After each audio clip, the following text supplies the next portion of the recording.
In the tapestry of life, where every thread holds a story, America in Black and White emerges as a haven for the voices echoing through the heart of our communities. In this podcast, we wade through the rivers of our collective experiences, celebrating the vibrant hues of change brought forth by the whispers of hope and the roars of action. It's more than just a conversation. It's a journey into the heart of our society, illuminated by the light of those daring to dream and do.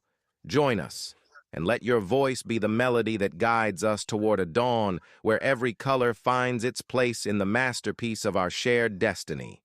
Together, let's paint a future brimming with the positives that dwell in our minds and the actions that shape our world.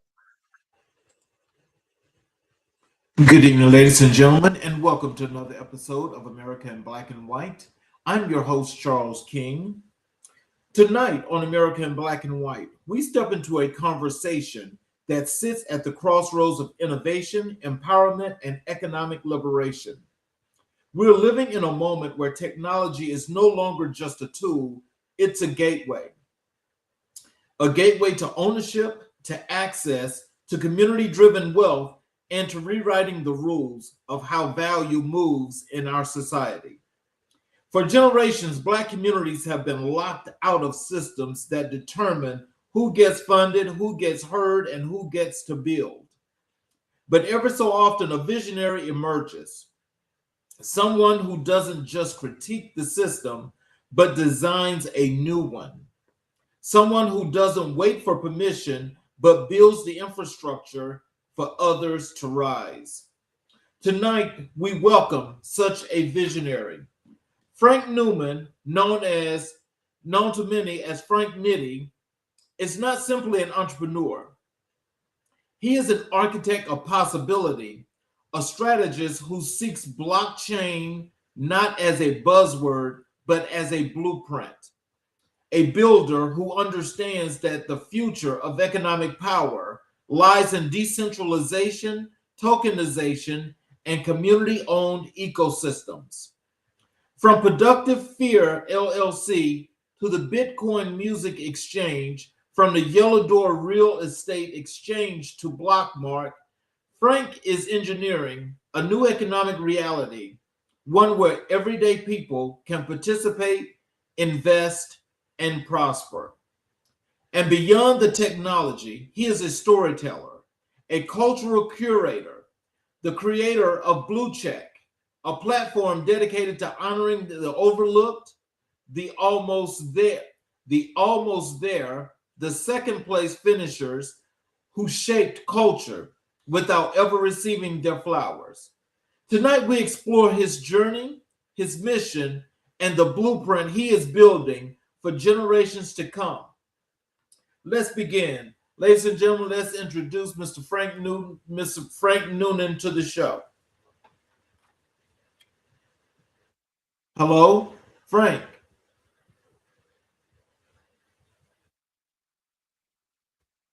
Mr. Noonan, are you there?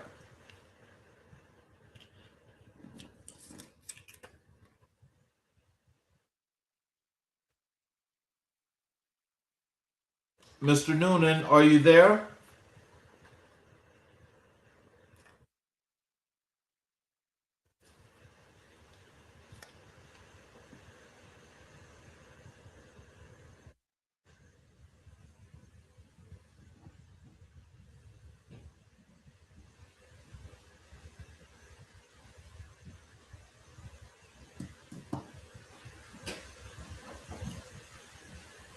Mr. Noonan, are you here?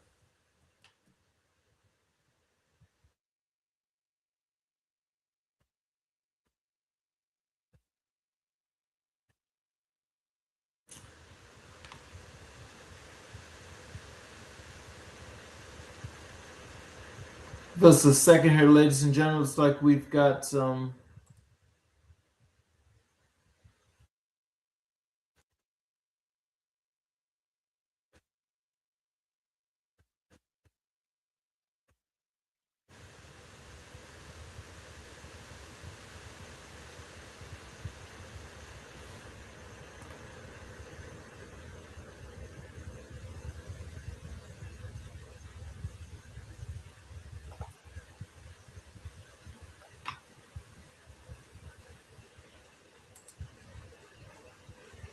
Mr. Noonan.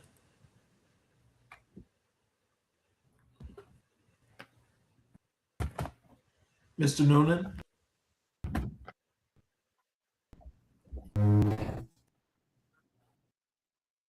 Yes, I can see you and hear you. Your other platform is still sitting there as well.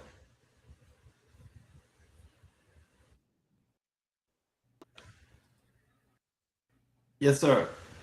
I can I can hear you and I can see you. Hello? Yes, sir. I can hear you. All right, there we you see me? Okay. Do you want to yes, sir. Do you want to log out of your other platform?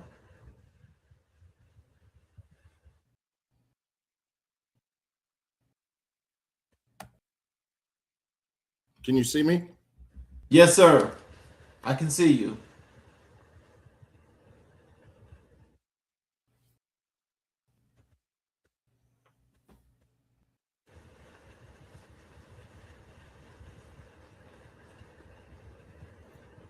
Hello? Yes, sir. There we Can go. you Can hear we me? Yes, sir. Can you hear me? yes. Yes, sir. Can I, all right. Okay. So, welcome to the show. There we go. Okay. I apologize to pull out both the laptops. Welcome to the show. I can't hear you. There we go. I said, welcome to the show.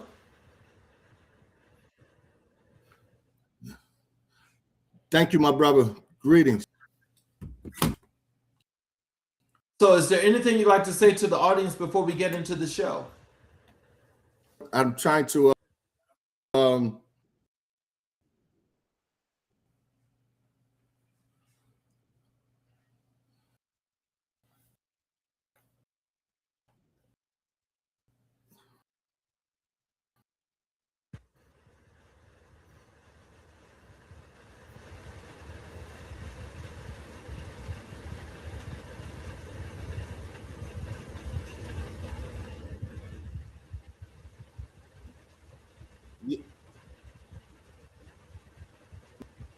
yes, it's Okay, you were frozen.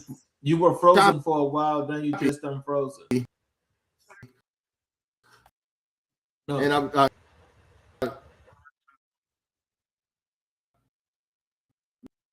this connection is choppy. I'm trying to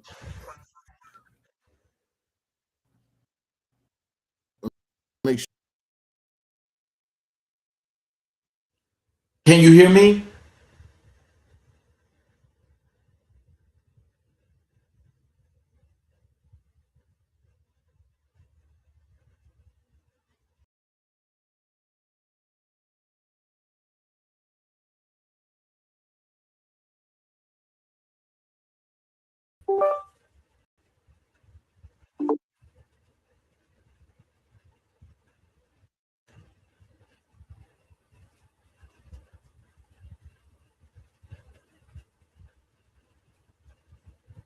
What in the world is going on here?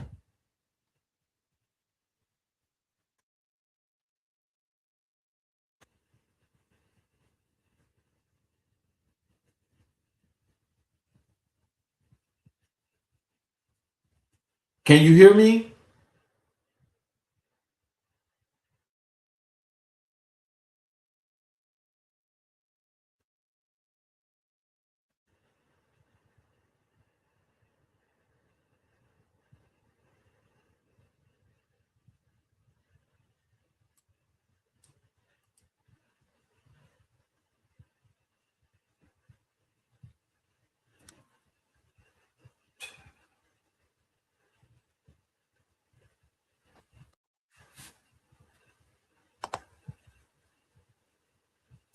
Me? Oh wow. Oh wow. Okay, now I hear and see you loud and clear. All right. Listen, everything good right now? Yes, sir. I mean, everything is crystal clear. All right. I apologize. I was having issues with my cameras. I don't know. That's something I have to fix inside my. I have two laptops here, and I was trying to log in from both while I was streaming live on my Facebook from this phone. So I apologize for everybody that was tuning in and was watching the technical difficulty. I appreciate the intro. I appreciate you bringing me on the show.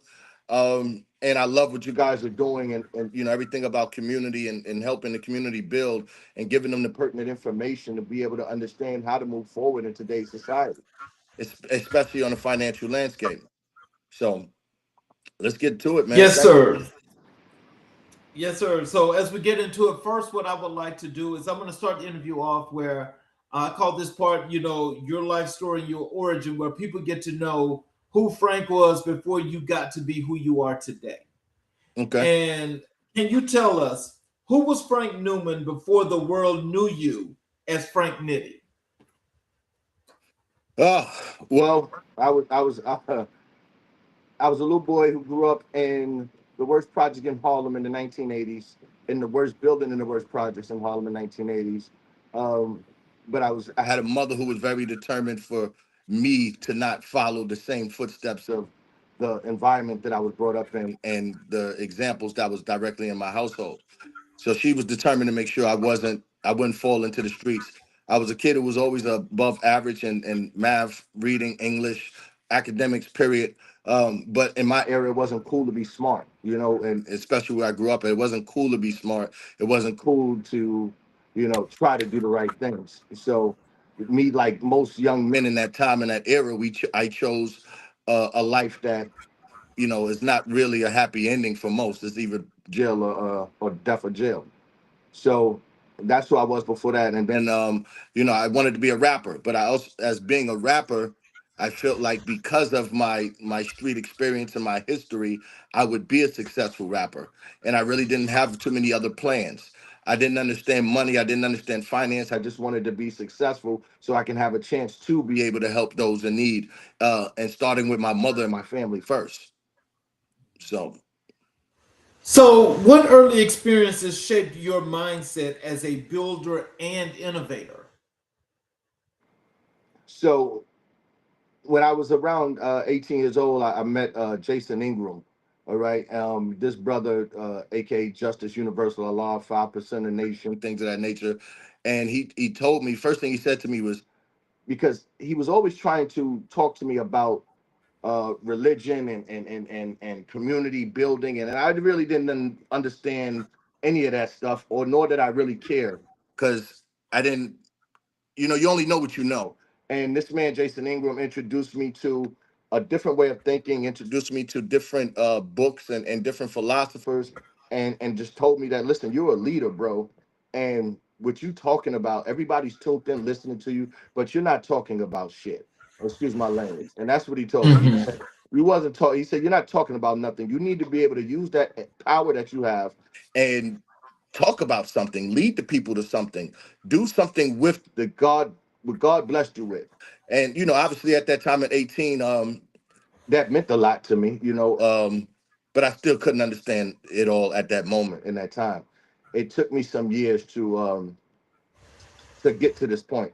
So what shaped me was basically just going out on a journey and a mission to create, you know, economic ecosystems for with the communities in which I come from, understanding actually what finance is and what not just finance but wealth of businesses and how we can work together cooperatively. And that came from Jason Ingram. And diving into the 5% nation, learning 120 my 120 lessons. And a lot of people used to laugh at brothers who would say peace God and peace brother and peace that.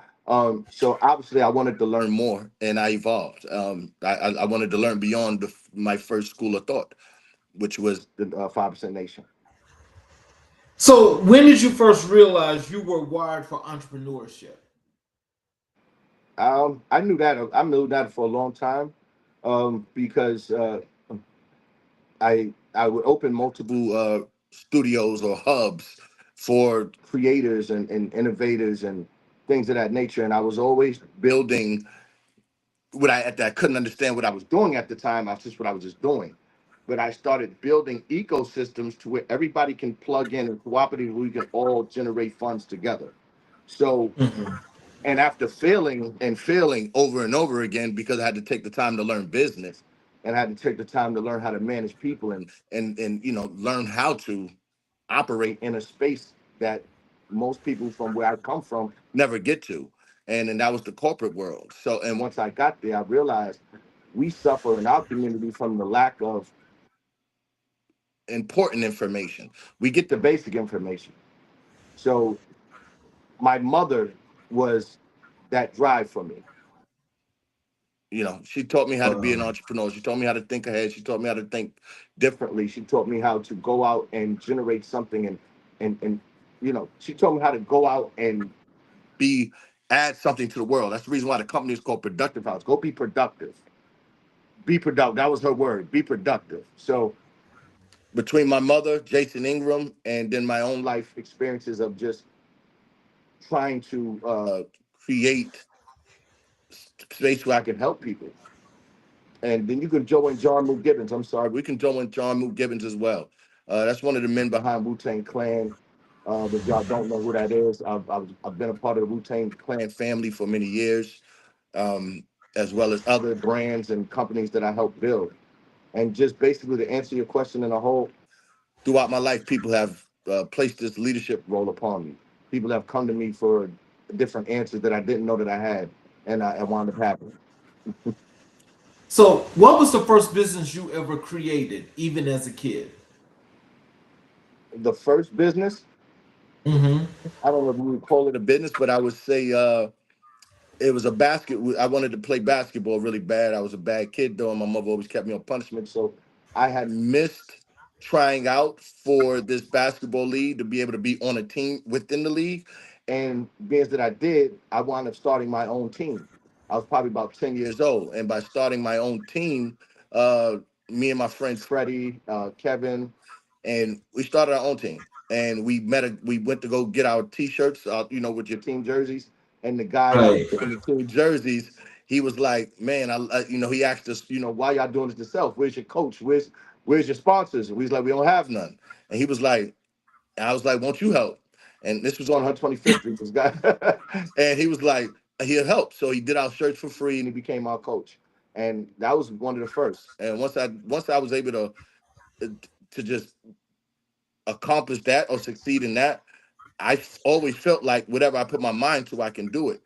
You know, so that was the first. So so with that early life experience, and just looking at how you guys actually built that team, is this where you first started? When you first got the understanding of what it is to be a part of a team or to build a team that got you to this point now? Absolutely, absolutely, and that's been my goal and mission ever since. It's about building team building, community building, which is why we're on this show. Which is why I love and I appreciate this show because that's all it's ever been for me. I was the only child, right? So having brothers and sisters and stuff like that, you want that as an only child.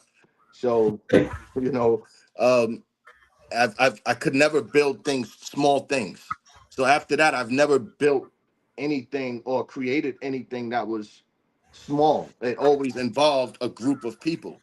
So my vision and my idea always had to involve other people, and if the other people are not there, ultimately it doesn't work. So that some people to tell me I thought too big or you think too big, and I'm here to tell people you're never thinking too big. You just got to get around the right people. So who poured belief into you at a young age? My mother, Jean So Jean Cully. Yes.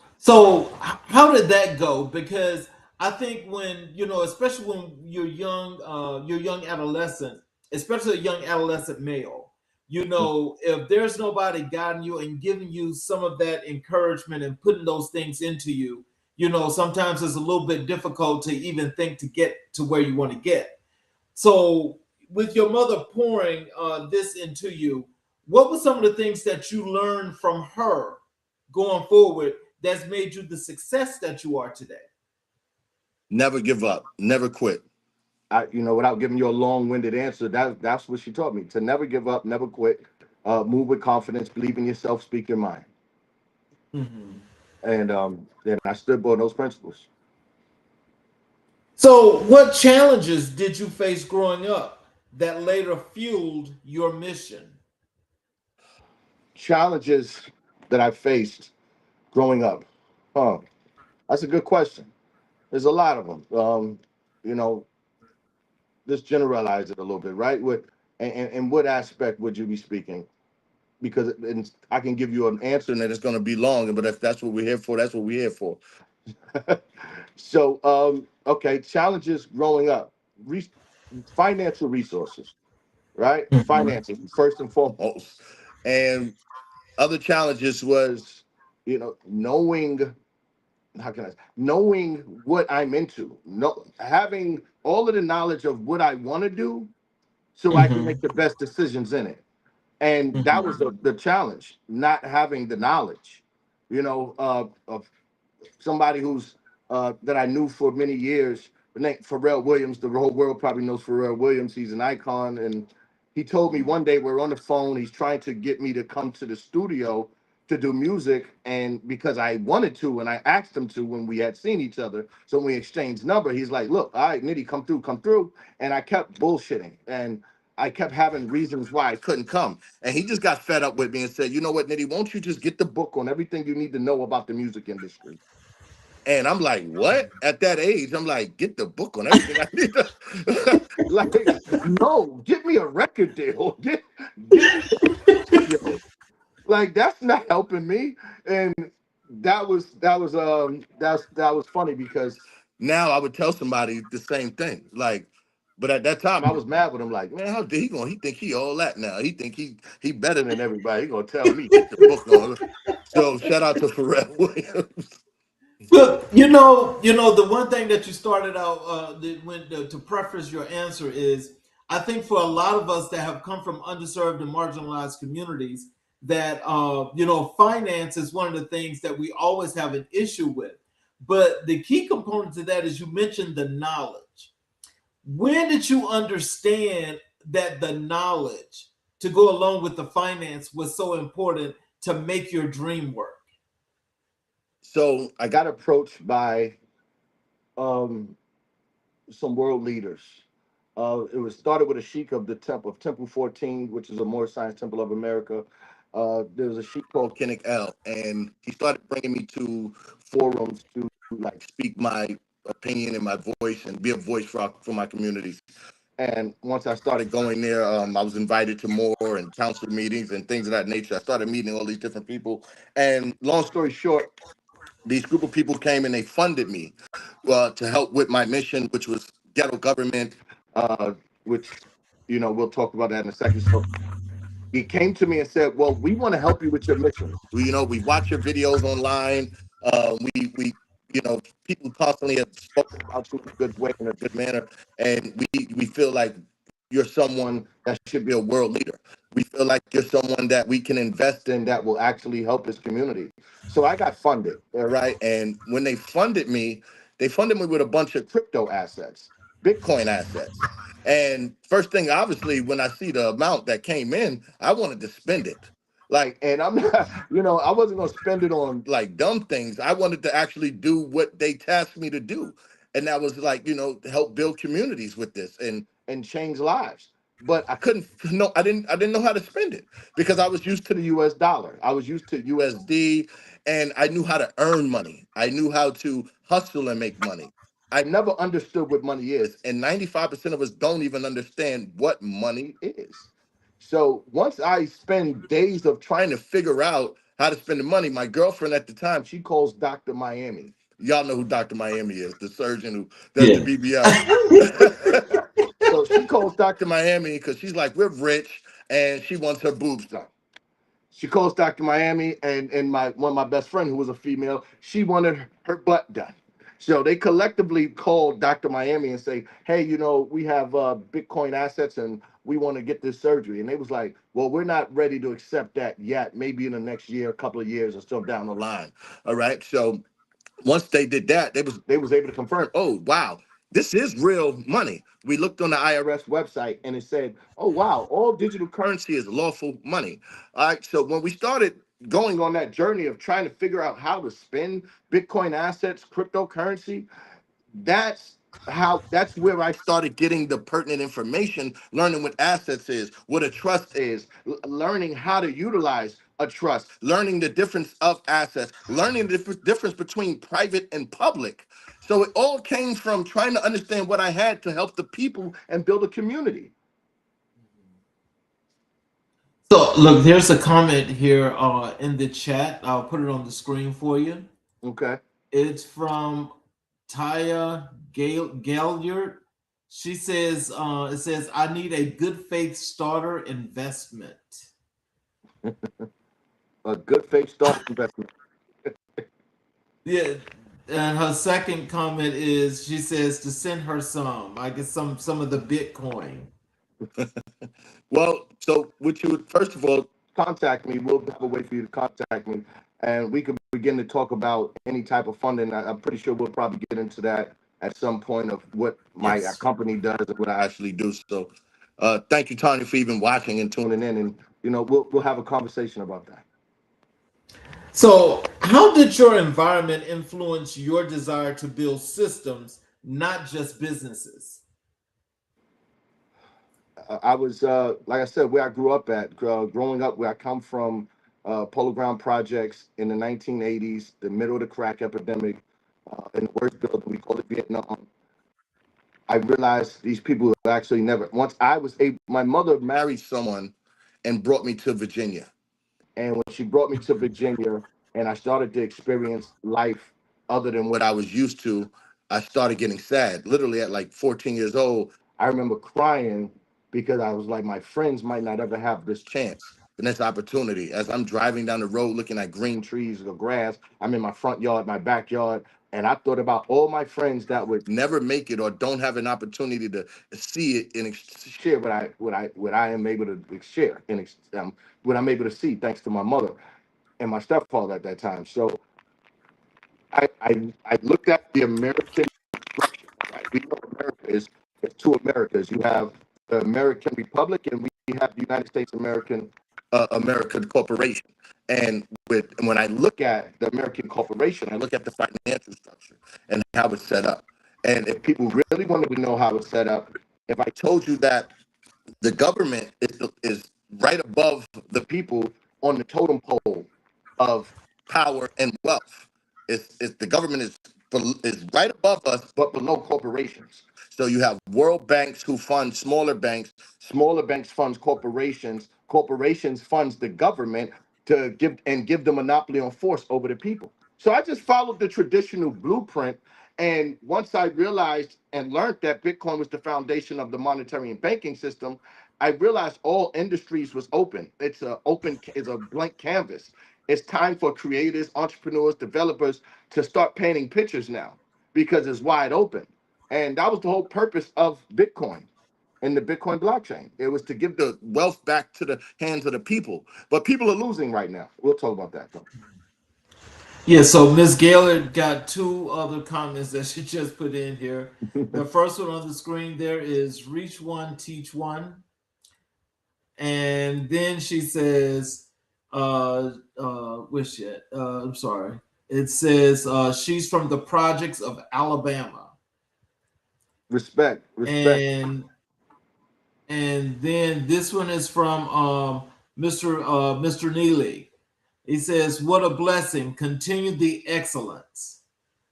That's Dr. Neely. Thank you, Dr. Neely. God bless. I appreciate you. And Ms. Gallia says she have three failed businesses, and I'm indigenous to the continent. Islam.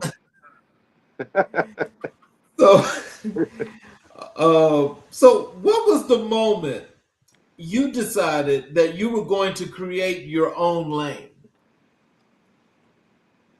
Well, I was tired of I was tired of trying to get into arenas. You know, and what I mean by that, many years of being an artist, I went from being an artist to a record executive. And in that space, you're always trying to, you know, break an artist. Like, you know, hopefully they make it. There's no guarantees in the music industry, right? So, but it's an arena that's already created and already been in place. All right, we already know what the music business is, but it's not controlled by anybody that, you know, looks like me or you, right? It's not controlled by anybody that we would actually know. The people that we actually see on the television screens and in the music videos, they have the least amount of power. So once I realized that I'm in competition with too many people trying to get into an arena that's already built. So if we build our own arenas, we don't have to fight trying to get in one. So that's the. So I tell people, build your own arena. Stop trying to get into them, or join a group, right, and build an arena. So that's where it's at for me. Like I don't want to fight no more for space and and any type of arena. So you got to think outside the box, and that's really what it was for me. Just thinking outside the box, because I'm 50 years old now, and I spent most of my adult life in competition, trying to be the best, right? And I still want to be the best, but I want to be the best at creating new spaces for myself, the ones I love, and the communities in which I come from. So, how did your family respond to your unconventional path? Um, some said I was crazy. Um, they told me I was crazy. They told me I didn't know what I was talking about when it came to money. They said, how can you tell us when when I still pay my rent with USD? How could you tell me that when, you know, I still need USD to go to the grocery store, and I still need USD to go to Walmart, and I still need my USD to pay my landlord, yada, yada, yada. They was like, we don't want to hear nothing about cryptocurrency, blockchain technology, none of that, because it doesn't make sense to nobody. They kept telling me, it's not real money. It sounds like a scam. It doesn't sound right, doesn't make sense. And that's when, remember, that goes back to the lack of information, right? Remember, and I'm like, before I understood it, I had to get the information to be able to believe it and to know it. And so I realized when I'm telling my friends and family, you don't expect them to go against you right away when you're coming with the excitement of, listen, I can change all of our lives right now. And they're like, yeah, we don't care. I'm like, listen, you guys help me put the system together. We can change not only our lives, but those around us immediately. So the initial response was, we're not with it. It sounds like a scam. We think you're crazy. We don't believe in blockchain or cryptocurrency. It's just a trend. Um, what personal values guide your work today? My personal values, I don't. My personal values. One thing I stand on is that everything happens for a reason, so I don't worry. I also don't worry because I don't worry as also as well. That's another value I stand on, to not worry. To worry is to have no faith, and to have no faith means to have no hope, and to have no hope means you don't believe in the Most High. So I believe that there is a reason for everything that happens, good or bad. I also know that if you're going to do something, don't walk the fence. Don't go. You can't be walk. You can't. You got to either go all the way to the right or all the way to the left. That's the only way you are successful. You have to commit 1,000%, no matter what it is. Once you make that decision, you have to commit wholeheartedly. So if those are values, because I never knew how to actually answer that question. But if those are values, that's what I stand on. Like, never, I never worry, and that's one of the hardest things in the world. And I commit 100%. Like, Let me ask you this, because what's interesting about that is just so we can get that clarity again about the Bitcoin situation. yes. Do you have to pick a side, or can you just do what you do and create? Do I have to pick a side?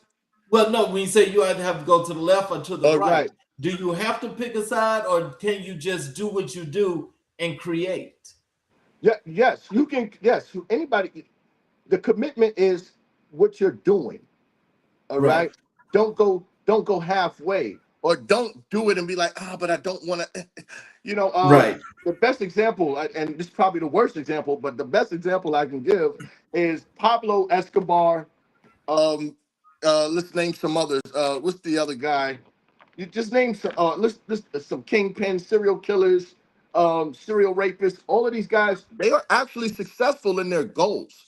Why? Because they Mhm. committed 100% to it. They didn't care about the outcome at the end because in their mind, they 100% believe that what they were doing was right to them and it was justifiable to them. So they had no fear, which means they had no worry. To accomplish that and be successful, you had to go all the way to the right or all the way to the left.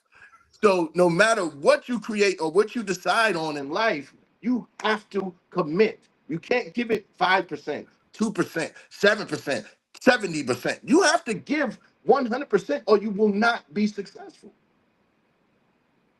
So I got the we're flooding here with comments here. Dr. Neely responded to your response to his and says yes, sir. Miss Gilliard, she goes intellectual property and continuous income. Then she says create a community that pays profits.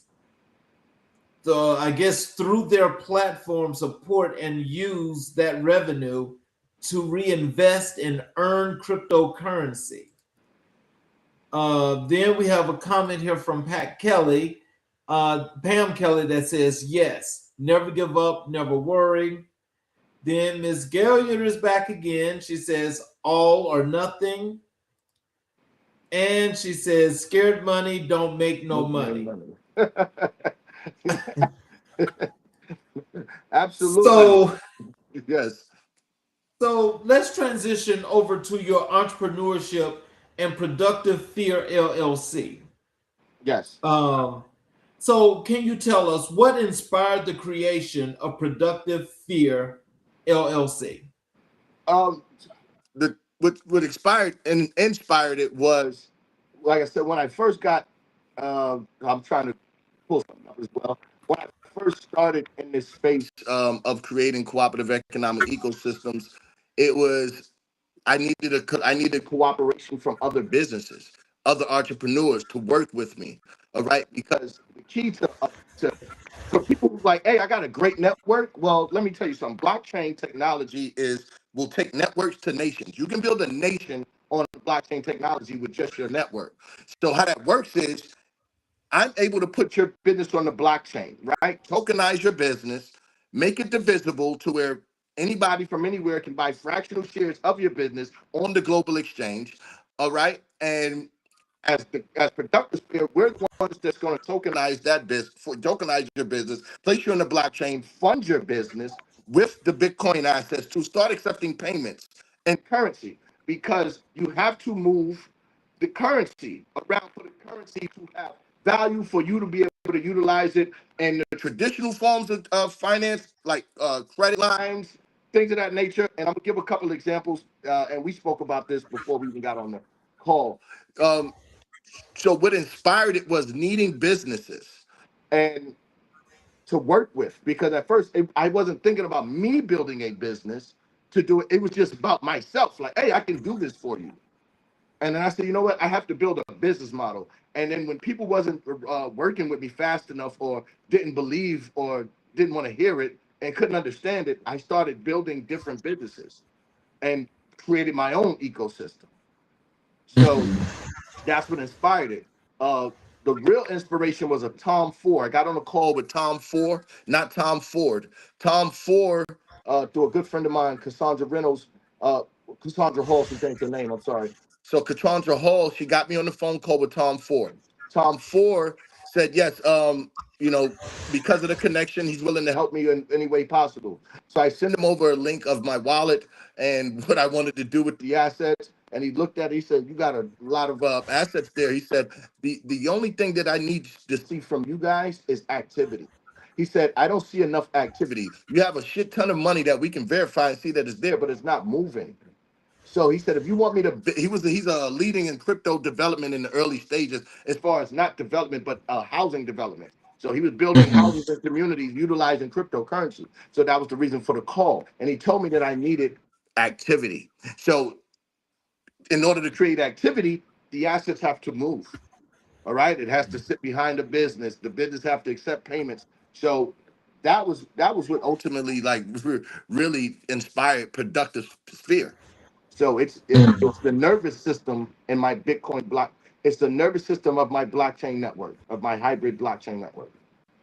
Okay. Oh, wow. I like that when you say hybrid. So when you say, well, can you explain to us when you're talking about a hybrid Bitcoin network? How many different links does that have? Because being a hybrid means it can do multiple things. Correct. So you're going to either be a part of a public blockchain network, a private blockchain network, uh, a federated blockchain network, or a consortium blockchain network, or a hybrid blockchain network. And a hybrid blockchain network connects private and public, which in the past, private and public, and when it comes to finance, was not able to hold hands ever in the past. But because Mhm. of technology, of Bitcoin, of blockchain technology, we're able to combine private and public. And a lot of people don't know how to do that or won't know how to do that. So I'm here to educate people on how to do that, teaching the difference between public and private. A lot of people are lost when it comes to business and on a lot of things in life when it comes to the world because they don't understand private and public. So, how would you describe the mission of productive fear in one sentence? Cooperative economics. Okay, that's the so again, so we can make sure that people understand that. Can you explain cooperative economics and what does that mean? All right. So cooperative economics, fractional ownership, shared credit. But let's just stick to the fractional ownership thing. Okay. Um, Fractional ownership. I went and I got to tell a story on it. This is my best way to explain everything, right? So I go to Vegas in 2018 to broker a marijuana uh, deal with Rick Ross and a company called Kingmakers, and I was connected to a guy named Slab who does Rick Ross's like social media and stuff like that, right? So doing I go to Vegas, I sit in this meeting, I'm at the Bellagio. I am the least important person there. I am the least wealthiest person there. I am a nobody for real, you know. And I know that I'm somebody, but amongst this circle, I am a nobody. And I asked these guys, I wonder who owns this business. I wonder who owns the Bellagio. And they started laughing at me. And they told me it was over hundreds of people who owned the Bellagio. And I was like, how can 100 people own this and still be wealthy or have money? I never heard of that. I've never heard of that before. I only heard about, hey, go get a business, start an LLC, get a corporation, get a trust, like you always heard people tell you go get an LLC, own your own business, but they don't tell you what owning your own business really entails. So when I learned about, so I wanted to study why would 100 people own one business, and I realized, oh, fractional ownership, funding, shared credit, because now we have hundreds of people saying they are responsible for this business. We can go get millions of dollars. Oh, there's fractional ownership. Okay, that means that I can. We don't. The responsibility of putting money in on a business that's going to generate money doesn't all fall on me. So cooperative economics was about everybody working together for a common goal to help generate money and keeping the money within that ecosystem, right? Within the community. If you go to a Jewish community, the dollar stays in their community for months, right? The Chinese, it stays in for days. In the black community, it's gone within an hour. So that's cooperative economics changes that because now everyone within our ecosystem now is operating and dealing with each other. I'm coming to you for services. All right. If I wanted to do a podcast after coming off of your show, I wouldn't do a podcast that does what your show goes for. I'm pushing and promoting your podcast because I'm a part of your ecosystem. Why would I go start a podcast that's going to do the same thing that you do? I have to have a different angle, right? I have to have something different. That's smart. Right. So build something that's already there. Right. Um, and then in these systems that I built, I used a system called Standing on the Shoulders of Giants. What Standing on the Shoulders of Giants is, all right, why would I build a business operating system, right? When Google already gives you a business operating system. It's called Google Workspace. So I'm able to run my business off of Google Workspace because that's standing on the shoulders of giants. So now I'm going to integrate that with blockchain, right? Because if I'm utilizing blockchain technology, now all I have to do is connect that to that system. I didn't build the blockchain, right? So it's all about connecting things that already exist. And if we're in the same hybrid blockchain network, the reason why ours is a hybrid blockchain network because I have private assets. I have millions in private assets that I want to bring to the public. And in order to bring it to the public, I need public businesses that are legit businesses that pays taxes. You understand? So I'm in the business of pushing your business to another business that needs your business and vice versa. So that's what I do. And that's what cooperative economics is. It's making sure everybody get a piece of the dollar and we're all invested in each other's business. Right. Oh wow. So I got some more comments here in the chat, and besides, if you want to, you can respond to these. Okay. Dr. Neely just says, please continue sharing knowledge. I appreciate you. Um, Thank you. Taya Gaillard says that she's ready. Taya also says most overseas jobs pay U.S. employees their personal coin network. Then she says, borrow system, like-minded interests. Rick Ross has no one claiming his Amazon Music account. Find problems, present solutions. Then she's Tyler Gillard. I love her comments. The buying soul food from Asia took me. and she says authorize users. And she said, here's the last one. Yeah, she's saying buying soul food from Asians. I'm not going to even go down that street because I actually asked that question last year on one of my shows because it didn't make sense to me. Right. Also, this is Jane 330. It says only people that listened and understood took your information and tried to run with it without you. Not overstanding what you have is for all. There is no such thing as a lack of resources. Yes. What do you say to that? Man, so that is Jay Ing. And remember Jason Ingram. Remember we spoke about him. Oh, okay. Right. Okay. So Jason Ingram, man, he like I said, he's not only did he inspire me and teach me, but when I got on this journey, he was right there with me. He got to like every step of the way, being the big brother he's always been. He was there every step of the way. He wanted to make sure that we wasn't doing anything that was fraudulent. He wanted to make sure that I wasn't being used. He wanted to make sure that I was teaching the right things and learning the right things. So he has helped me tremendously to even be at this space that I'm at. And what he is talking about is once I got on the roll, I would have Zoom calls of about 20 to 100 people sometime, at least 4 times a week, twice a day. And those people would listen and take all of the information and then run off and try to do it on their own. Like they didn't say, here, let's work together. They didn't really take heed to what I was saying. They took heed, but went away from me, not The realizing wrong way. the wrong way, not realizing I'm teaching you because I want you to be a part of this with me and I can fund you. Instead, they went that way and this way, and they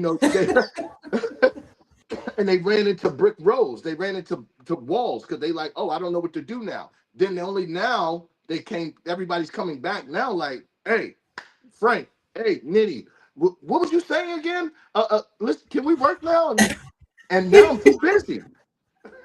like, Right. now I'm too busy to be able to just freely. That's when I was giving away assets for free. I was doing everything for free. I was teaching for free. I was committed to these meetings and these calls for free. Nobody gave me a dollar. So that's what Jason Ingham was speaking about. Speaking of, Thank you for the question, Mr. Ingram, and thank you for watching. We also have again Miss Gail Eulert again. Everybody can cook. yeah, So everybody can cook. That's a yeah. fact. So everybody can. You know what? I'm gonna use what she said and break this down. Right? Everybody can cook. That is absolutely correct. The problem, if we have a lot of chefs in the kitchen, we have to have a plan. Because if everybody just go in the kitchen and start cooking, we're going to be over top of each other, using doubling up on ingredients. It's going to be chaos. So the problem with most chefs is agreeing that this particular chef is going to give all of the chefs a playbook and let's run the play. So just Mhm. because I can chef, that don't mean I can bake chicken the best. I don't season chicken the best.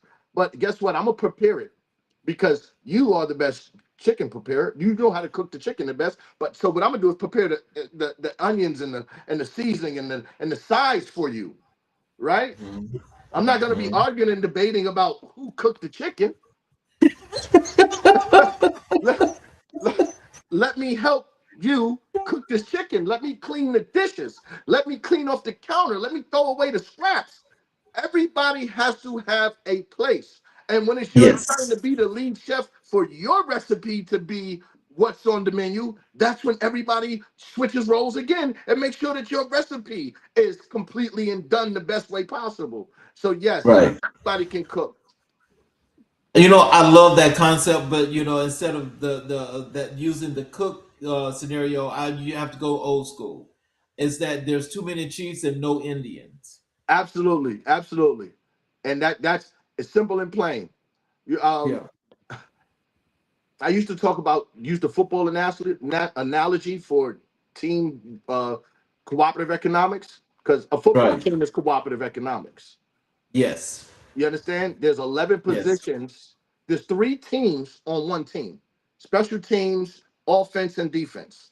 And then there's Hmm. 11 positions on each one of those teams. And those 11 positions are individual, unique skill sets and Exactly. positions. Yes. So, and without you doing your job on that field, your team doesn't have a best chance of winning. So that means 33 people in 33 positions have to all do their job correctly in order for us to win the championship over Exactly. and over again.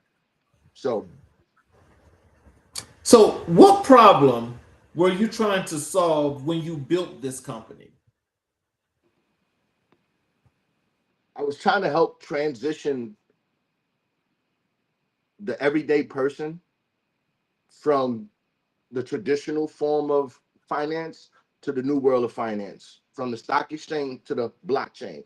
So I was trying to create a buffer to make it easier for people because we know people don't like to learn. We know people would rather pay someone else to do it for them. So I wanted to create and have this system in place for you already. You know, Chuck E. Cheese, the Chuck E. Cheese theory. Yes.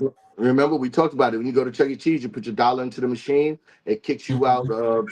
some credits or some tokens representing the value Yeah. you put in the machine, and then you're going to take those and spend it right there in the Chuck E. Cheese community. So they already solved the problem for you as a customer coming there. All right. So they want you to feel like you're in the world of Chuck E. Cheese, and to make a real simple adjustment, they made you exchange your real world medium of Your exchange real world dollar for those tokens. for those tokens. Now, Hmm. it's a great experience, but why would they do that? What does that do for them? Because to me, that would be extra overhead to invest in all of those tokens, right? It costs to create those tokens and create that machine that you go to. So why would they spend all of that? Why would they do that? Well, because for one, yes, they wanted to create a great experience for you, but two, on the backside of Chuck E. Cheese, they just have on record that you spent $100,000 on $100,000 worth of their tokens, which now Chuck E. Cheese can go get a credit line on because the asset has value in the financial world. You can't go to Walmart with it because it's only valuable within Chuck E. Cheese. But Chuck E. Cheese can show that their assets are valuable. That is true. Look, let me these Miss Gabriel is burning up this chat. I'm Um, loving her right now. let's see.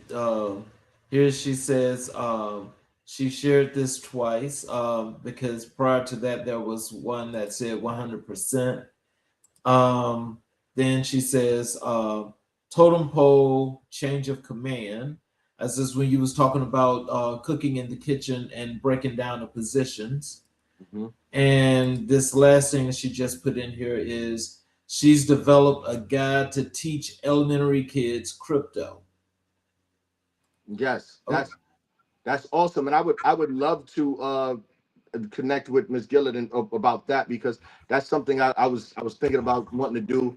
I have a book called From the Block to the Blockchain, and that was for for us and for the people from like where I'm from, like people that that's from the streets and really don't really understand it. I put it in a lot of street lingo, and I made it to where it was friendly for those who come from the street of hustling and those who come from the hip hop community and things of that nature. So from the block to the blockchain, right now it's only on the website of Productive Sphere, but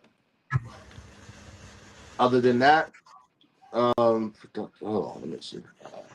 Other than that, yeah, I would love to build further with Miss Gilliard because apparently she's in this space.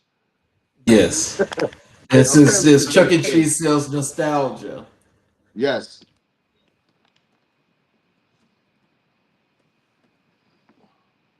And Yeah. street corn Street for coffee street for street. cred. Oh man, that's hilarious because Um, that's a great idea. That is a great idea.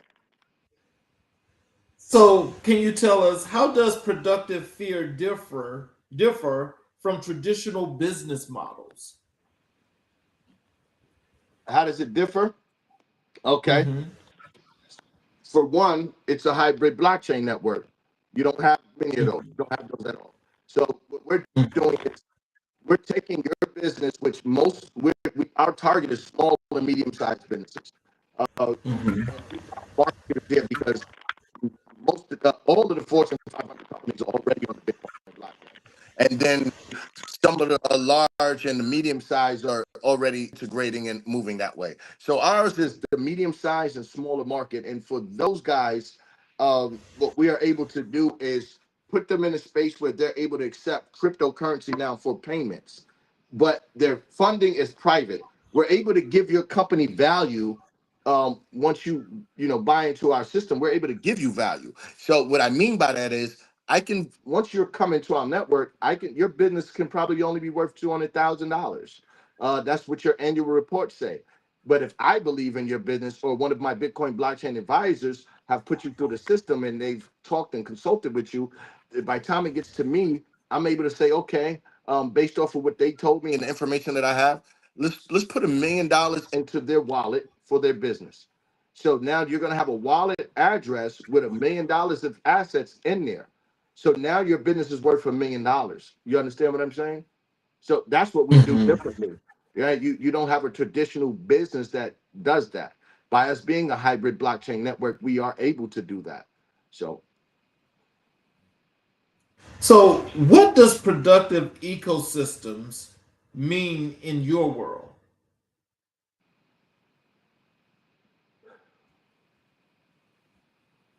cooperative economics, growth, community, um, change, uplifting, building, um, family. at unity. So it covers the whole gambit. It covers the whole gambit. It's because it's all about cooperative work. It's all about everybody working together, right? Within a network or a system that that forces and allows you to work together. And awareness, thank you, Tyler. Yes, awareness. Um, Mhm. because we don't have many that's actually giving you the knowledge and the information. I actually stopped for like 3 or 4 years, and that's another story of why. Like I've been quiet for the last few years because I was dealing with high people in higher places that felt like I shouldn't be giving this information out, and that felt like I shouldn't be sharing this information or doing what I was doing for the people. All right, because Really? yeah, that's I've been battling that for the last few years, and so I was quiet and wouldn't say anything. Right now, you don't see me on my Facebook or Instagram, really talking the way I was talking before. Um, and I was talking with so much confidence and aggression, and because it was important for me to get this information out. It was important for me to let people who didn't know that, yo guys, we're in a financial reset. Hey guys, not when we're in a financial reset and this dollar crashes, what are you gonna do? Exactly. What do you know? Do you know what to do, and do you know where to go? And then you need to know who to go to. So that's why we exist. So they can have a place to go to. And we're gonna put you where you need to be based off of where you're at. So, what has been your biggest entrepreneur lesson so far? My biggest entrepreneur lesson, Hmm. that's a good question. The lesson that I learned, or lesson that I would give. Say that one more time. A lesson that I have learned or a lesson that I would give. No, the lessons that to you so far. Oh, okay. To stop chasing the carrot, stop chasing the rabbit and just pick the carrots. All right. And what I mean by stop chasing the rabbit and just pick the carrots, I can just pick the carrots and the rabbit's gonna come to me. So do everything that I need. Make sure you cover everything. Okay. And then what you're ultimately striving for it'll be handed to you. It'll just walk right to you because you're prepared for it. So they say success is where preparation and what hard work meets. Preparation and something meets. I don't remember that how that phase go, but stop chasing rabbits. Um. So, what is the hardest part of building something the world has never seen before? The hardest thing of building something that the world has never seen before, Mhm. people believing in you. So, do you believe that in building such an ecosystem that it's most likely a game changer, a world changer, that's a fear from someone else? Is that pretty much the premise? People are always afraid of things that they don't understand, and also people don't like change.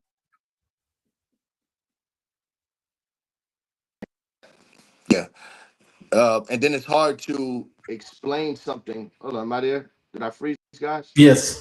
Yes. You're here. So, because someone keeps trying to call me. So for build the systems that I built, we keep talking about productive sphere, all right, but we also know about the other projects and what I'm doing that no one has seen, right, and no one is doing.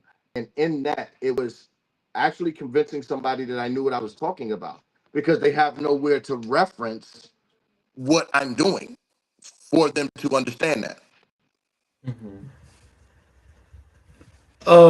So how do you stay grounded while building Hello, at such a large scale? I don't hear you. Hold on, I cannot hear you.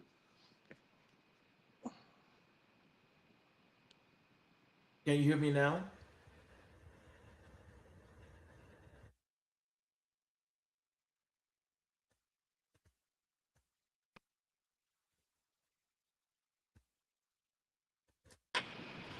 There we go. Can you Hello. hear me now? Yes, I can hear you now. Yeah, so I'll just ask you, how do you stay grounded while building at such a large scale? Because I've committed 100%, and not only did I commit 100%, there I do have a team of people who support and believe in me. I have children. I have a lot of children who've watched me on this journey, who've watched me go through everything that went through to even get to this point, and they believe in me. And the I'm afraid for not just people from the communities I come from, but all people in this guy keeps gracious. I am so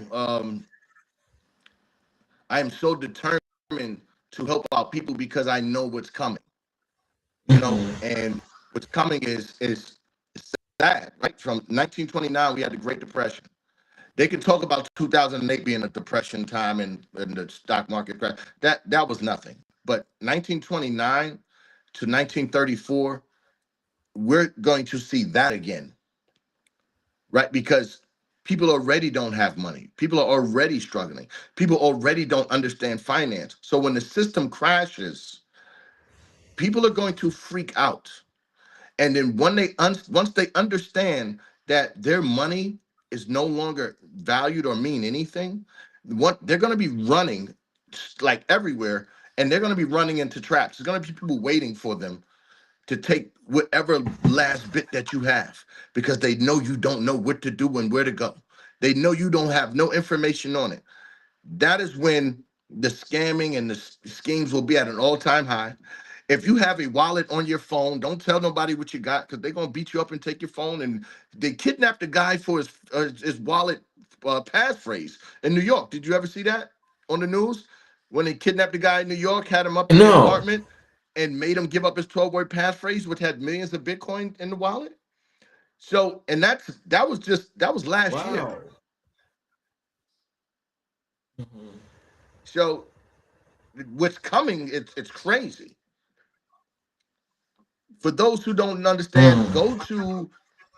go look at all government websites. You can go to the United Nations website and look up, currency. Go to IRS website, look up digital currency and assets. It's going to start giving you a picture that you didn't even realize was there. Everybody's looking at cryptocurrency as an investment or a way to trade. That's the bottom of the totem pole of this whole arena. You want to start building networks and building businesses on the Bitcoin blockchain. You want to start receiving as much Bitcoin as possible. And this is someone who, Bitcoin doesn't have an institution or employees. So I don't work for Bitcoin. I'm not getting paid to advertise Bitcoin. What I'm telling you is that Bitcoin is the foundation of our monetary and banking system worldwide. And all other cryptocurrencies exist because of and for Bitcoin. They act as a service to extend the life of Bitcoin beyond the 21 million limit that it has. So the most popular current cryptocurrencies that you see, they are a tech company that provides some type of service in the financial world and beyond. So every cryptocurrency exists because of Bitcoin. Mhm. I got these comments here in the chat from Miss I Gallard. I can't hear you. I said, got these comments here in the chat from Miss Gallard. And this one, she says, um,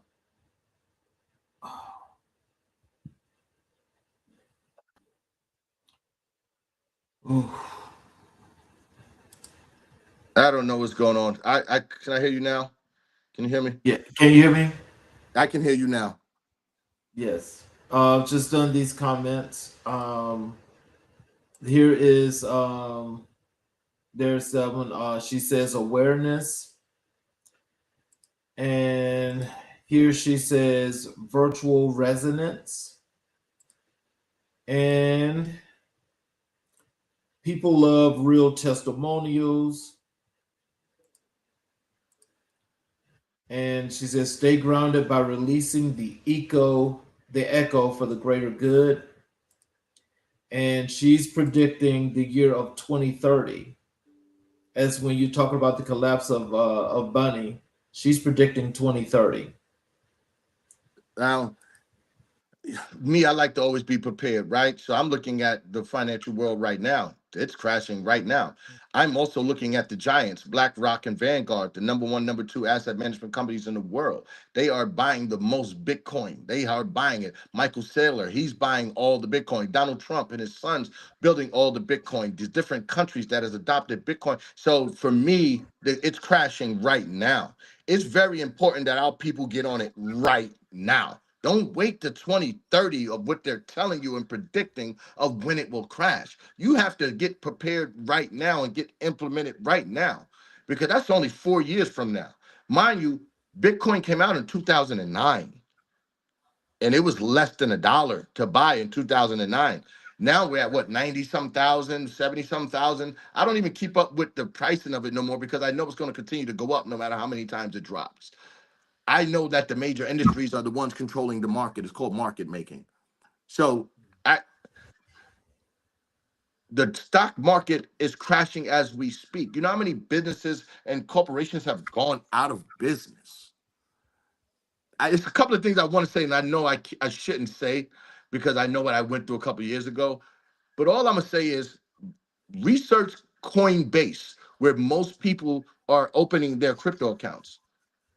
Just research that and just go around 2019 going into 2020 and find out why did it shut down for the months that it shut down.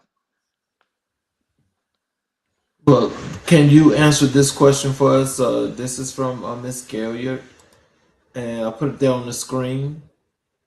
She Well, says you you can't. can't She sell says you. crypto and then talk Yeah. about the system crashing. Yeah, you're right.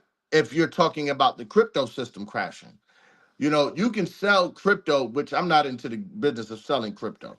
If you wanted to buy some, I can make sure you do it because we have enough to sell in exchange. But we're not in the business of selling crypto. PTSD. This woman is giving amazing ideas. So, and she is. I'm reading her comments right now. But yes, selling crypto, the best way to sell it is explaining the crash of the U.S. dollar. People that don't know finance, and I know you guys do, there's so many forms of money, right? There's so many forms of money before you get to a dollar or a medium of exchange that represents something of value. Your dollar only represents something of value for those who don't know and is going to watch this. The dollar only represents something of value, but the dollar itself is nothing of value. All right. You can write a bond off of a trust. So you can take a trust and put assets in your trust, okay? And then write a bond off of your trust and purchase something, a commercial property, okay? And sell that commercial property and get USD. But you never spent USD on that commercial property. You Right. created a financial instrument. Most people don't even realize you can control and create your own financial instruments. You have to be set up properly. That is something else we do at Productive Affairs, set you up, help you be able to create your own financial instruments, become your own independent peer-to-peer bank.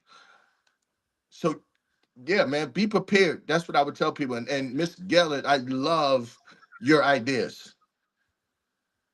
Here's the next one. They killed Cash App and it's still going. Yes, yes. We This is some of the things that me and my associates we worry about.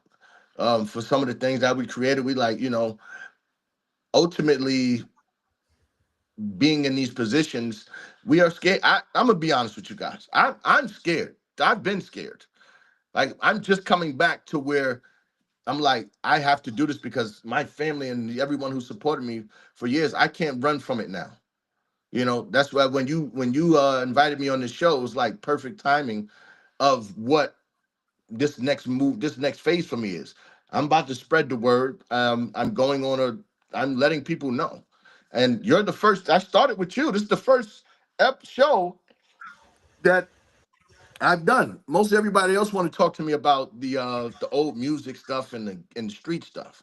The ones that's reaching out to me now for different podcasts. They like, yo, Nitty, we Mhm. want to talk to you about it. I'm like, look, I'm cool. I appreciate you. Thank you. I'm honored. But I'm on Frank Newman right now. I'm on team building. I'm not nitty. Uh, Here is Jane. He writes, your most defining years ahead of time. Bitcoin and the whole crypto space is set for 2030, but our people move after the fact, never ahead of time. That's OU. That's I don't on know what you. that means. Oh, that's on you. Okay. Right. That's on you. That's on the people. Like, Mhm. because what you think people gonna say? Why nobody told us? Oh, I didn't know. I didn't we always say that too late because we don't pay. Who watches financial news? I know this answer because I never watched it until I got into finance. And when I talk to people now, they tell me what they think and they assume or what they believe. And I don't give a about what anybody thinks, assume, and believe. Talk to me about what you know. If I'm talking to you about something I know that's going to help you and me, I don't want to hear what you think, believe, and assume. Don't debate with me on what you think, assume, and believe. I want you to know because that's how you build, right? Or just shut up and listen or follow some direction. And of course, we can't talk to people like that, but that's how I be wanting to say it. Shut up, listen. you know, Um, this is from Miss Gaylord. She says you should hook up with fan base. It's black owned. I didn't even know that, and I thank you for that information. I will follow up on that lead. Thank you, And she says get black veterans to transfer their retail bonds. Miss. She knows. I don't A know who whole that. lot, don't she? Yes, she does. Yes, she does. Yes, she does. I'm very and highly impressed. Jane is saying by 2030, people will understand the crypto space, but to operate in that space, you need counterparty. Party. What does that Woo! mean? Woo! He just dropped the bomb on the people, man. So counterparty Mhm. is Bitcoin in a readable form. Oh, wow. Okay. Yes. So is allowing you to counterparty allows you to build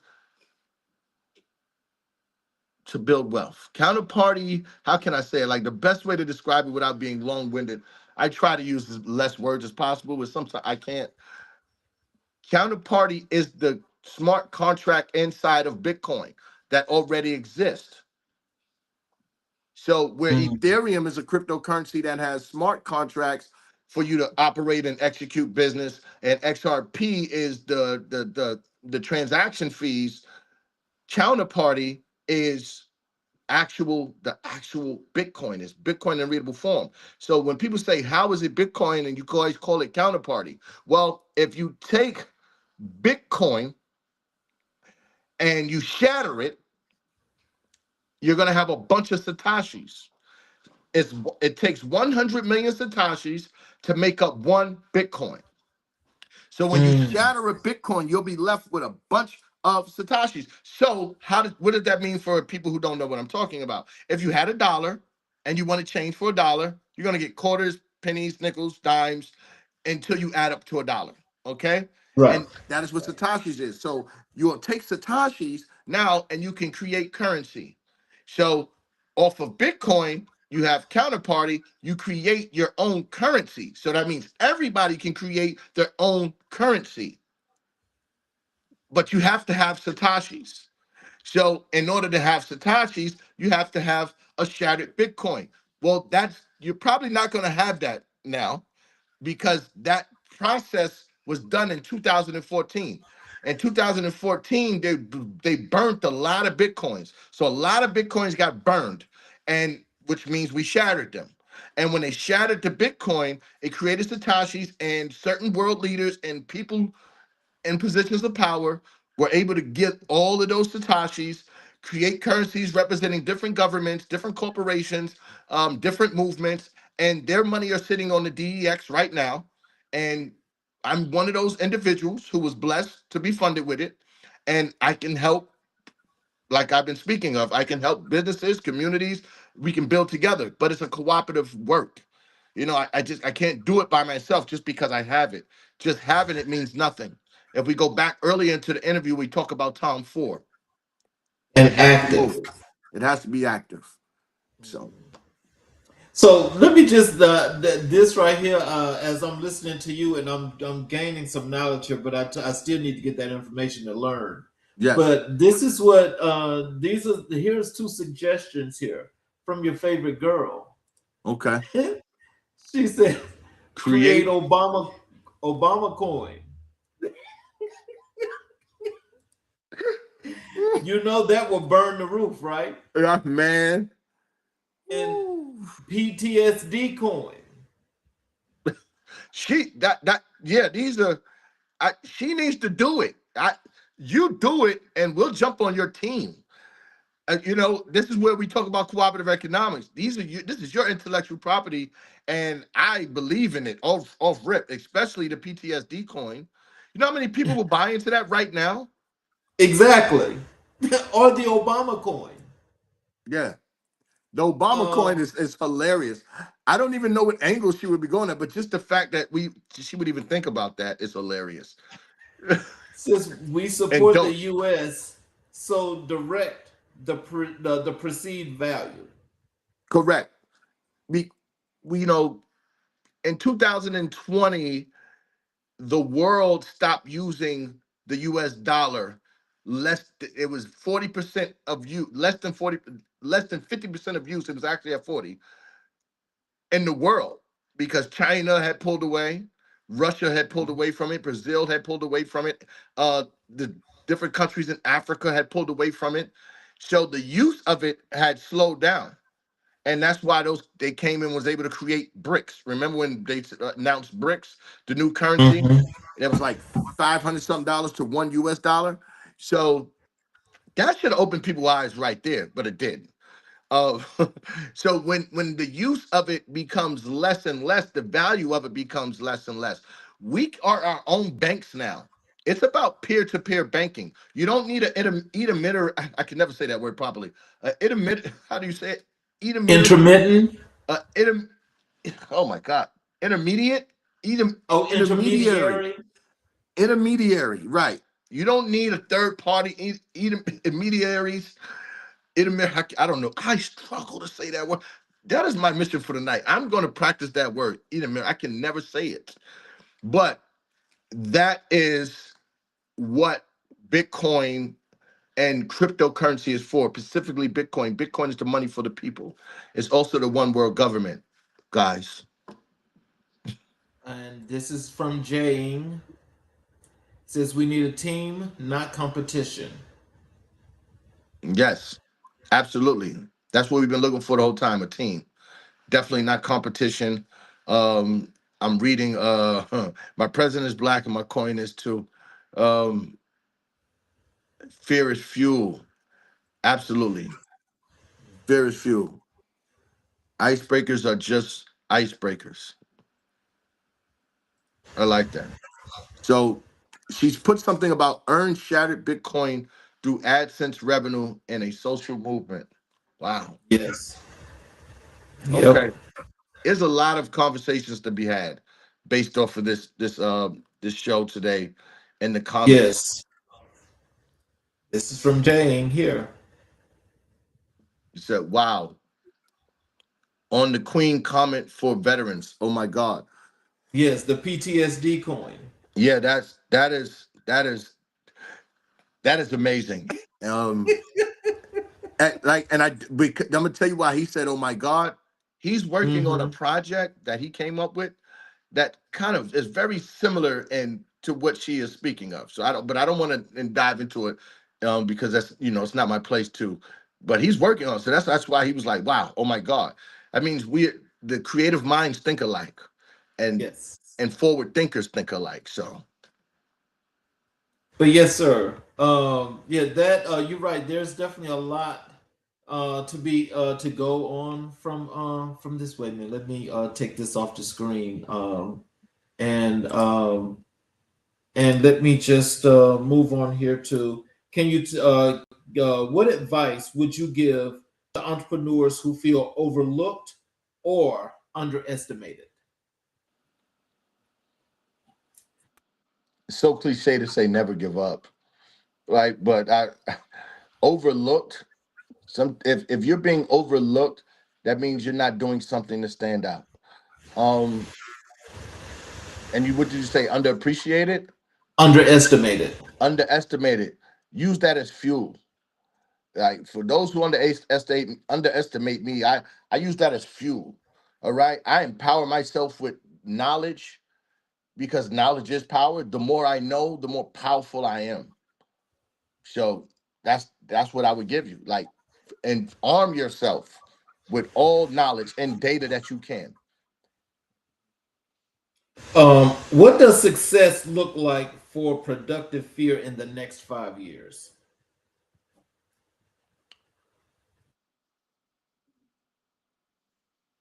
What success looks like: Mhm. an ecosystem thriving, different businesses working with each other.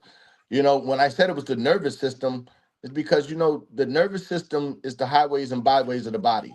All right, it has a unique system it has a unique relationship with each part of the body. So by it having a unique relationship with each part of the body, it's able to send signals from the brain to those unique parts of the body for the whole body to move and operate. As I'm talking right now, like it's already it's already thought of before I said it, right? Then signals had to send signals to my mouth to move to project it.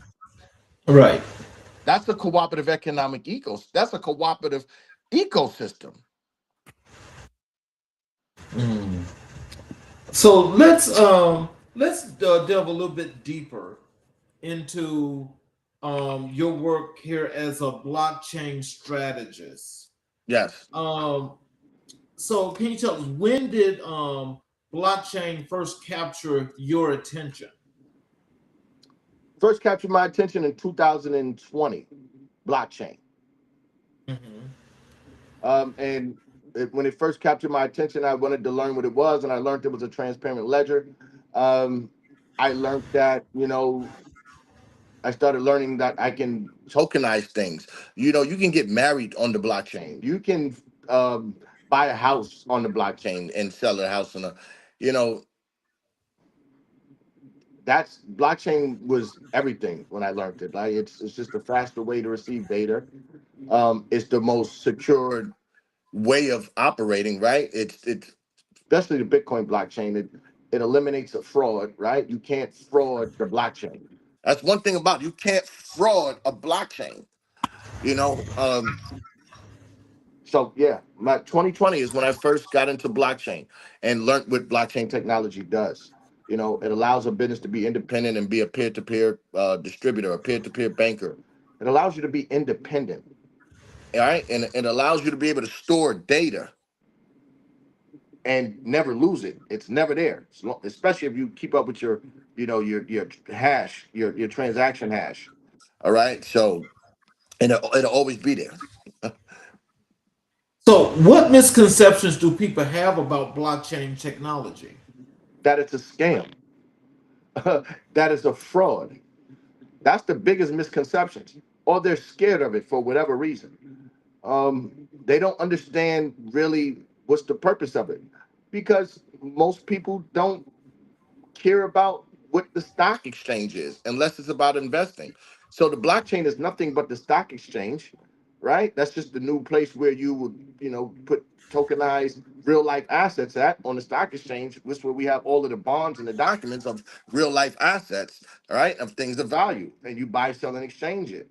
So the biggest misconception is that it's a scam, or that it's not needed, or that it's just a trend. Those are the biggest misconceptions. Can you compare that and say it's like another form of risk?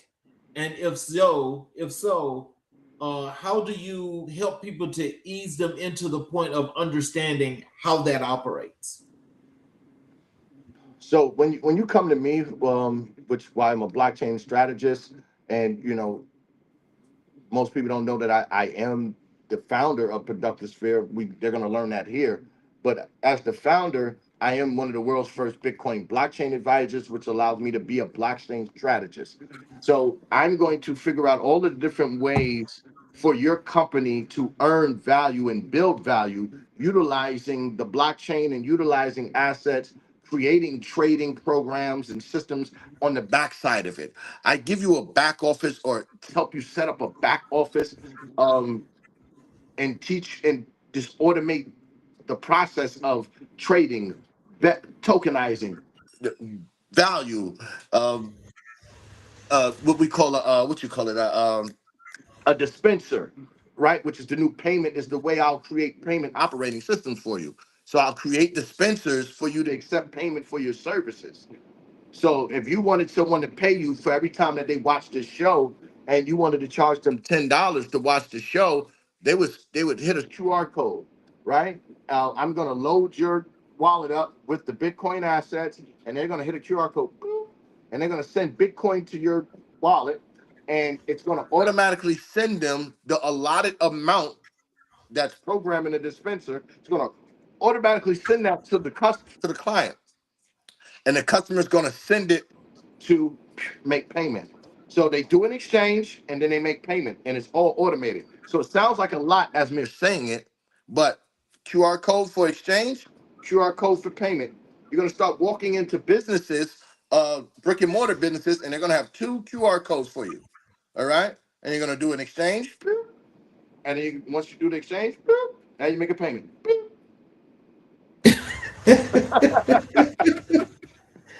Just a matter of a tap. Just a matter of a tap, and boop, and you paid. You're on your way with whatever the merchandise that you wanted to buy. So yeah, we create new payment processing systems for you, but we're early. I mean, when I tell you we're ahead of the game, we are ahead of the game. And I'm gonna take this time to be on your show and brag a little bit and have a little bit of confidence. I try to be as humble as possible, but that's what we do. You know, behind this computer, I have a big whiteboard right now. Behind like this, y'all can't see it. I have a big whiteboard. I'm constantly, you know, constantly working. So, So why is Bitcoin your foundation instead of other blockchains? well, because Bitcoin is the alpha and the omega. It's the almighty God of cryptocurrency. Why would I deal with any other entity than God? Right? Why would I go?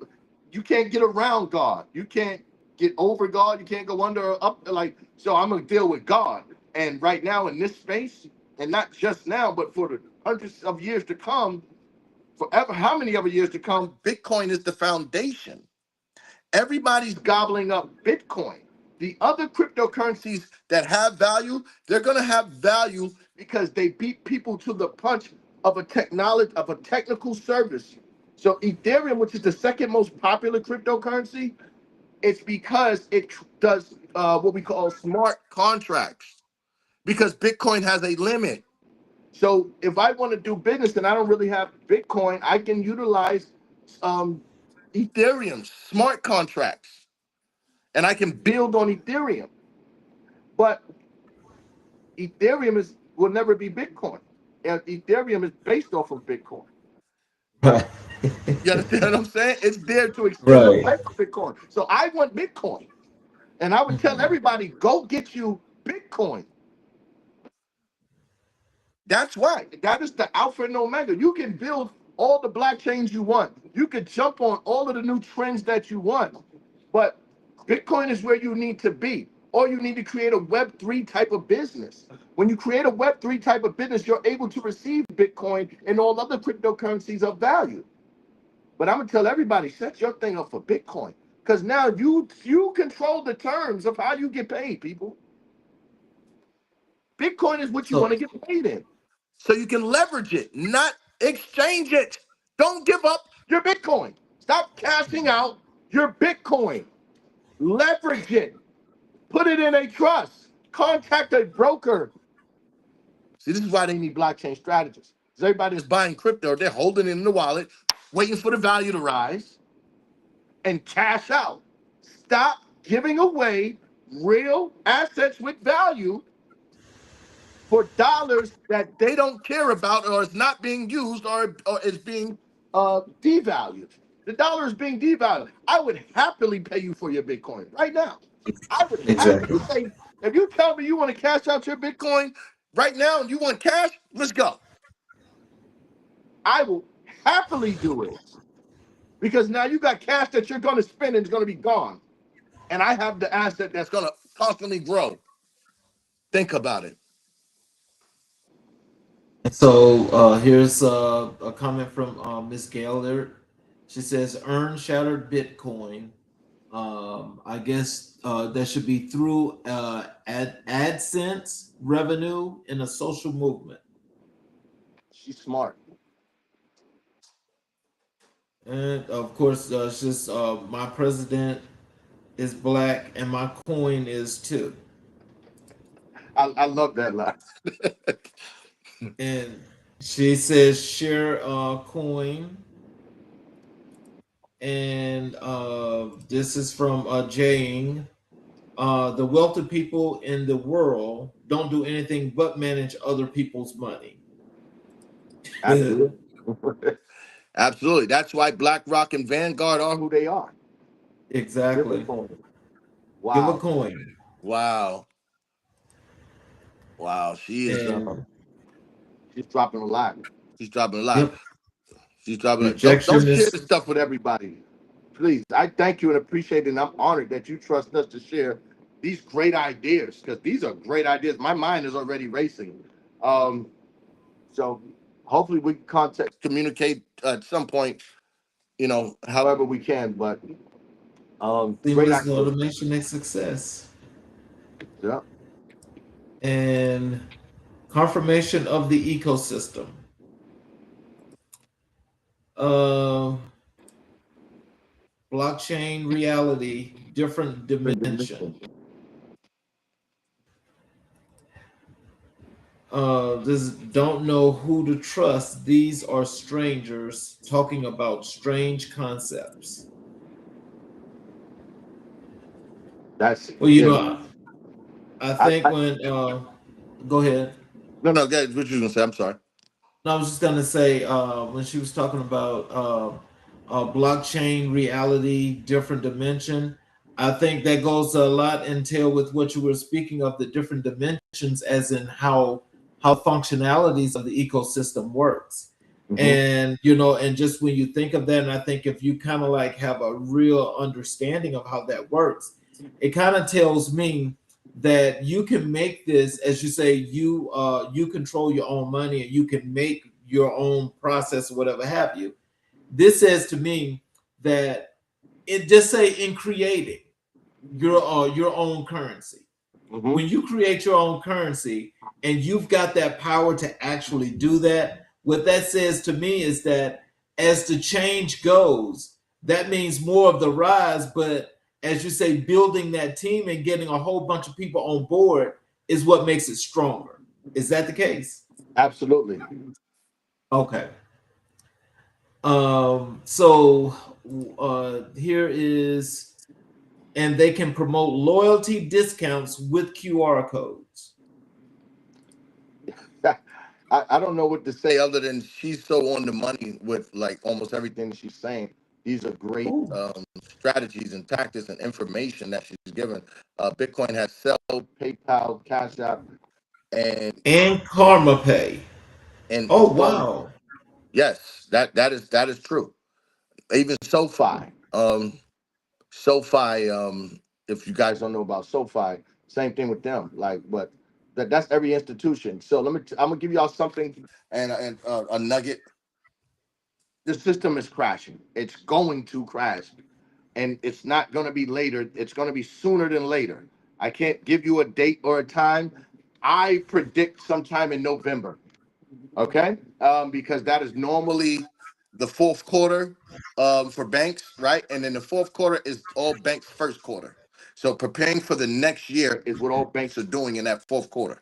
So No, and then actually, that's the first quarter. That's the first quarter. that's the first right. The fourth quarter is actually their first quarter. So Yes. and every year banks take a break in November. or for some reason, it's the same time every year. So I I predict, this is strictly off of what I believe and think, all right, that in November it will crash, and coming into the new year, everyone will have money, but you're gonna have money from the bank that you're with, and they're gonna make you use their coin and their tokens. And what that does is take complete power away from you, because now they control your money because they have what we call your private key and your 12-word passphrase. That is why we operate a hybrid blockchain network, because we can protect and control all of our private keys and our 12-word passphrase so that no one can go into our wallet and take it. So here, what do you think about this here? Black coin, brown coin, 1099 coin. I think she's a genius. She's already thinking ahead. You're all of those things are going to be needed. You know, like a 1099 coin, that part was genius. Black coin, brown coin, we could call those like those would be like more like, you know, the 1099 coin, which that's super genius. Black coin, brown coin, that's kind of like, you know, it can go either way. You know, I wouldn't consider those, wouldn't be like currencies. That would be just something, a group thing, right? Something, I don't know. However she decides to use it, but I can't see the vision on it yet. But I understand, I overstand. So even though I don't get exactly what her plan is with it, just that she mentioned it is showing me she's thinking in advance. And the 1099 coin was genius. The veteran coin she thought of was genius. What else she had put down here? Um, give Well, uh, this one give a, is this one is one I think that really stands out most to me. if system crashes, they're looking for minority bailouts and charity to win in public opinion. Absolutely, absolutely. Absolutely. When they give out their, when it crashes, they're gonna look like the heroes. When it's been people like me and others who's been shut down, uh, silenced, discredited, that has been trying to save us. Right, So now they're gonna look like the heroes, like they're not the ones who crashed it. They create the problem, then provide the solution, and that's right, why people steady run to it, because right. people choose safety over freedom. Ooh, but you know, I still need I need to learn a whole lot more about this because as I think about that and just kind of like just listening as to how this the functionalities of this, you're Mhm. right. She's saying a lot of good things here that makes a lot of sense, but I think she wraps it up right here with this post right here, and that's share a coin for birthdays. That right there, I think for more than anything, makes you go to that coin. Shit, I, you know, she is on it.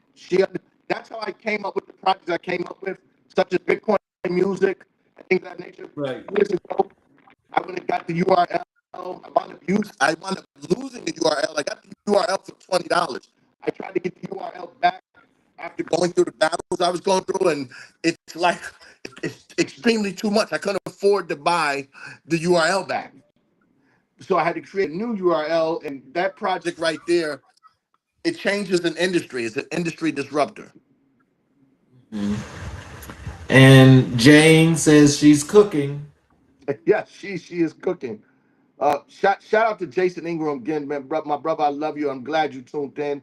I hope you caught the beginning when I explained to him what you did for me and how much you mean to me. So nothing but love, my brother. Always, I love you, brother.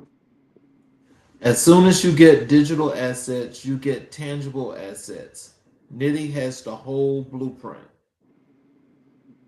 Yes, I have. I've never said that openly, like, yo, I have the whole blueprint, and someone else saying it for me.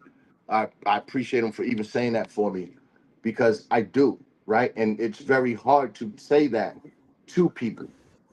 It's very hard, especially when they don't even understand or care about it. Like they don't care. Like, yeah, you got the blueprint, but so what? Like I don't. For them, they don't see the change that's going on in the world. They're not paying attention to financial news. They're not paying attention to the different countries and the global agenda and the fight. They're not paying attention to that. They just go for what they see on social media. And so I know that we're probably going to run a little bit long, but we're going to have you back because there was a lot that I didn't get a chance to get to, and so I don't know how your time is, but I hope that we can have you back. But can you, in a closing moment, can you give some words of wisdom and encouragement to our audience? Tell them how to connect with you via your social media, your website, all the good things that you want people to know right now. All right. So first of all, I'm gonna say this. I would love to be back. And I would love to use this platform to spread and share more knowledge. So I thank you. Secondly, to get in touch with me or find me on social media, it's Frank Newman EL, Frank Newman EL on Instagram, or you can find me on LinkedIn at Frank Newman. And on Facebook, it would be Nitty Frank. My old page was Frank Nitty Newman, but now I just operate on Nitty Frank, so you can find me there. You can go to the Productive Sphere website. We have where I'm at is a little storm. That's why we had issues. So I don't know if you're able to get there now because I'm working on fixing service right now. But anyway, you'll be able to go to the website, find that out. But just contact me first, and if you're contacting me through this because of this, I'll give you some time. I'll give you my time, and I look forward to building with any of you. My words of encouragement will be: stop chasing the rabbit and pick the carrots. Commit to whatever you want to do wholeheartedly. Don't wait till tomorrow to do it, because tomorrow is not promised. And if you wait till tomorrow, somebody might have beat you to the punch. So as soon as you think of it, start getting on it. Start working on it. Start putting it in motion. Because if you thought of it, someone else did. So before I close, I want to tell you that I appreciate you for being here, and I'll definitely talk with you about you coming back. So once I do this closing, especially with this monologue, can you hang around for a few minutes? Yes. So I want to thank you all for watching, all of you that are watching on all of our channels, especially the YouTube channels. If you have not yet subscribed and enabled all notifications, I ask if you would please support us by subscribing and enabling all notifications, where you're able to get all the shows live when they first broadcast. You will also be able to go back and watch each and every episode that we've ever recorded on this wonderful channel and gain all of the knowledge, including what Frank is talking about, this financial knowledge that we all need to have going forward. So in closing, tonight's conversation reminds us that the future is not something we wait for. It is something we build. Frank Newman is proof that when vision meets courage and when innovation meets purpose, entire communities can be transformed. He is not just creating platforms, he is creating pathways. He is not just building technology, he's building access. And he is not just imagining a new economic reality, he's engineering it brick by brick, block by block, chain by chain. In a world where so many of our people have been denied ownership, denied opportunity, and denied recognition, Frank's work stands as a reminder that we can build our own systems, our own institutions, and our own futures. This is what empowerment looks like. This is what innovation sounds like. This is what legacy feels like. Thank you, Frank, for your vision, your brilliance, and your commitment to lifting others as you rise. And thank you to our audience for joining us on another powerful episode of America in Black and White. Good night and keep building. Thank you all and have a good evening, and see us again tomorrow evening.